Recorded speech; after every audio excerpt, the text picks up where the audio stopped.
आज हम पढ़ेंगे जयशंकर प्रसाद द्वारा रचित गूदड़ साईं कहानी। तो आइए शुरू करते हैं। साईं, ओ साईं, एक लड़के ने पुकारा। साईं घूम पड़ा। उसने देखा कि एक 8 वर्ष का बालक उसे पुकार रहा है। आज कई दिन पर उस मोहल्ले में साईं ने दिखाई पड़ा था। तो 8 वर्ष का बालक किसे पुकार रहा था? साईं को। वह साईं बहुत कई दिनों बाद वहां पर उस मोहल्ले में दिखाई पड़ा था। साईं वैरागी था, माया मोह से परे था, ठीक है। परंतु कुछ दिनों से उसकी आदत पड़ गई थी। क्या आदत पड़ गई थी? कि हर दोपहर को वह मोहन के घर के पास जाता, अपने 2-3 गूदड़ अर्थात फटा चिथड़ा को रखकर उस पर बैठ जाता था, फिर मोहन से बातें करता था।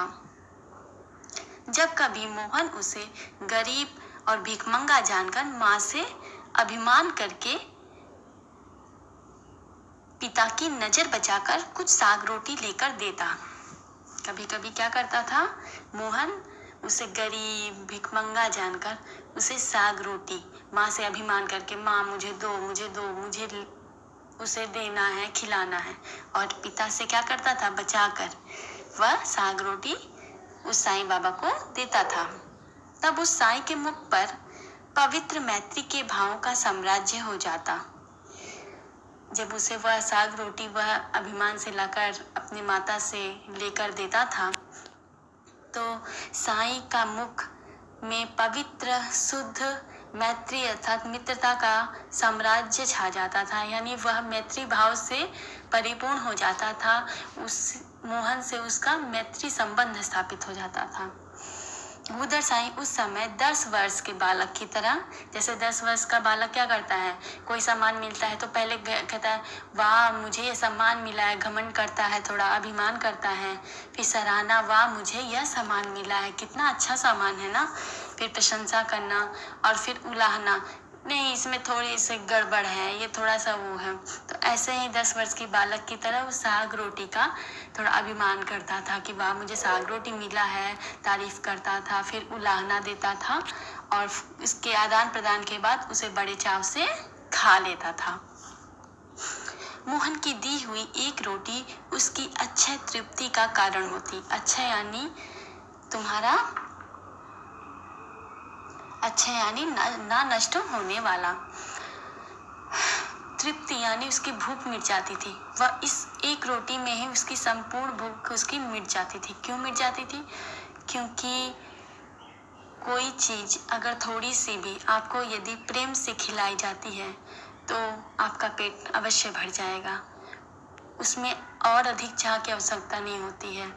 तो वही मोहन अत्यंत प्यार से उस साईं बाबा के लिए क्या करता था, वह रोटी और साग लाता था और वह भी 10 वर्ष के बालक की तरह बड़े चाव से उसको खाता था साईं।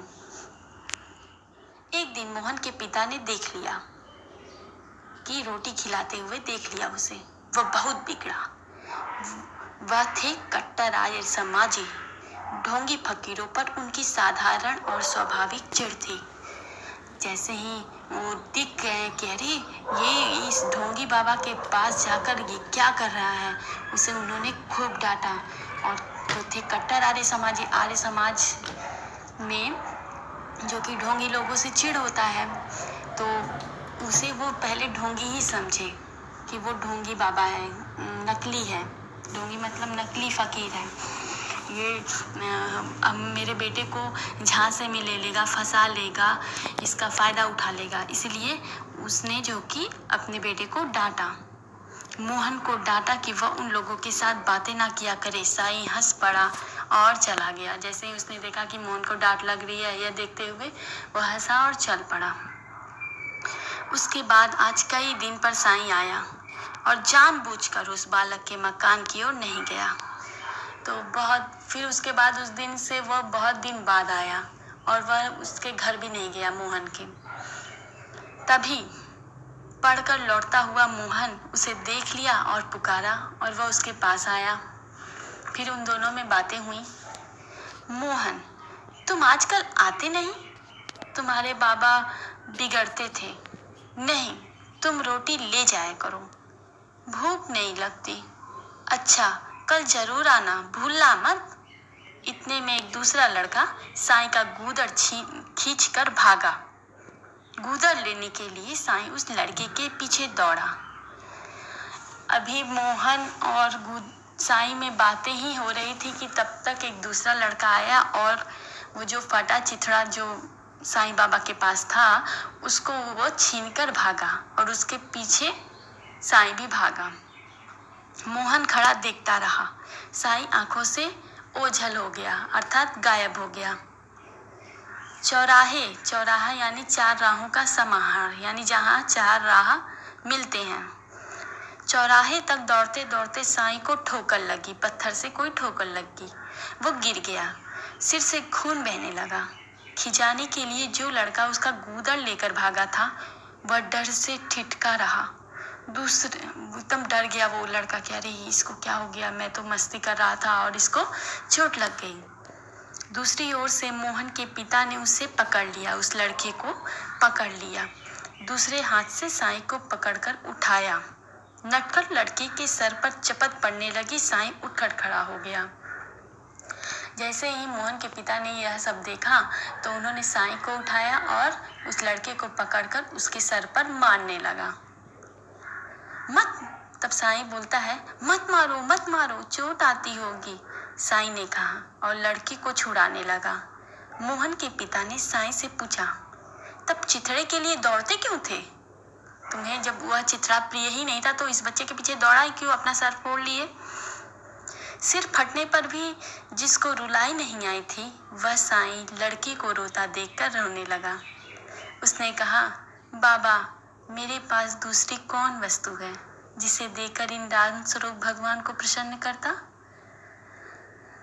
तो यह जो लाइन है वो साईं के कोमल मनोभाव को व्यक्त करती है।